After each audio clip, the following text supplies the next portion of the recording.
안녕하십니까. 김용호의 한국이 정말 산유국이 되는가 세 번째 이야기를 시작하겠습니다. 오늘 일하는 곳에서 그저께 방한한 액트지오 고문인 비토르 아브레우의 기자회견을 휴대폰으로 읽었습니다. 석유가 나오는 유전이나 천연가스가 나오는 가스전이 아브레우 씨가 말한 20%의 확률이면 석유가스 업계의 최소 성공률 5%의 4배로 결코 낮은 수치가 아닙니다. 계속하여 보도에 의하면 호주의 우드사이드가 우리 영일만 심해 유전에 대해서 가능성이 없다고 철수하였다고 하는데, 이와 비슷한 예로 카타르를 말씀드리고자 합니다. 지금 한국에 연 1천만 톤을 포함하여 세계 최대인 연간 7천만 톤의 LNG를 수출하는 카타르의 경우 1980년대까지만 하여도 인구 50만 명이 되지 않는 중동의 가난한 토국에 불과하였습니다. 이 나라에는 영국의 석유회사 BP가 오랫동안 진출하여 그 나라의 영향력을 행사하고 있었는데, 우리나라의 동해안 심해 유전처럼 1980년대까지만 해도 천연가스 매장 가능성은 있었지만 아직 확인은 되지 않고 있었습니다. 그런데 부패한 카타르 왕족들이 BP에 끊임없이 뇌물을 요구하였고, 여기에 질린 BP가 두 손을 들고 철수해 버렸습니다. 네덜란드와 영국의 다국적 회사인 로얄 더치 쉘 그룹이 BP에 들어갔지만 같은 이유로 철수하였고, 미국의 모빌 오일이 세 번째로 카타르에 들어가게 되었습니다.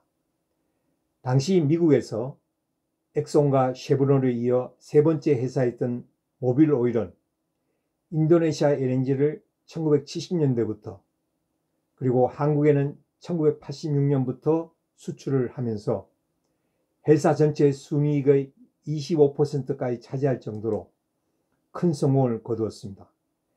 그러나 인도네시아의 아룬가 본탄 가스전이 생산량이 줄어들면서 새로운 가스전 개발 지역을 찾다가 카타르에 진출하였던 것입니다. 그런데 BP와 쉘이 찾지 못했던 가스전을 모빌이 1990년대에 찾아내면서 대박을 맞게 됩니다.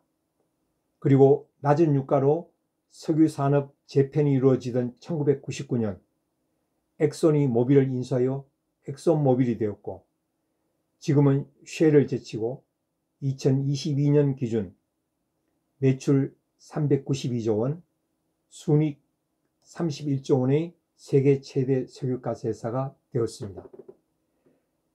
카타르에서 보듯이 모빌보다 큰 메이저인 쉘과 BP도 가스전 개발에 실패하는 경우가 있습니다. 따라서 우리는 440억 원에 계약한 노르웨이 시드리 회사의 시추선 웨스트 카펠라가 첫 번째 시추공을 뚫는 것을 조용히 지켜볼 필요가 있습니다. 참고로 저는 쉘그룹의 주재원으로 쉘 호주에서 1997년부터 2001년까지 멜버른과 퍼스에서 근무하였으며, 그중 우드사이드에서도 3달 동안 파견 근무를 한 적이 있습니다. 지금 시추공 하나를 1천억 원이 들어가는 것에 대한 찬반이 분분한데, 메이저가 들어와서 그들이 시추에 성공하면 나오는 석유가스의 30% 정도는 이들 메이저에게 줘야 하지만, 우리 돈으로 시추해서 석유가스가 발견되면 온전히 한국의 것이 되는 이점이 있습니다. 물론 유전이나 가스전 발굴에 실패하면 우리의 비용이 되겠죠. 다시 한번 말씀드리면, 석유가스 산업은 과거에는 3%에서 5%, 3, 4차원 기술이 들어간 지금에도 최고 10%의 성공률밖에 되지 않습니다. 거의 도박에 준하는 이 석유가스 산업의 특성을 이해하고 인내심을 가지고 지켜보는 것이 바른 자세라고 봅니다. 오늘 한국이 정말 산유국이 되는가 세 번째 이야기를 마치겠습니다. 끝까지 경청해 주셔서 감사합니다.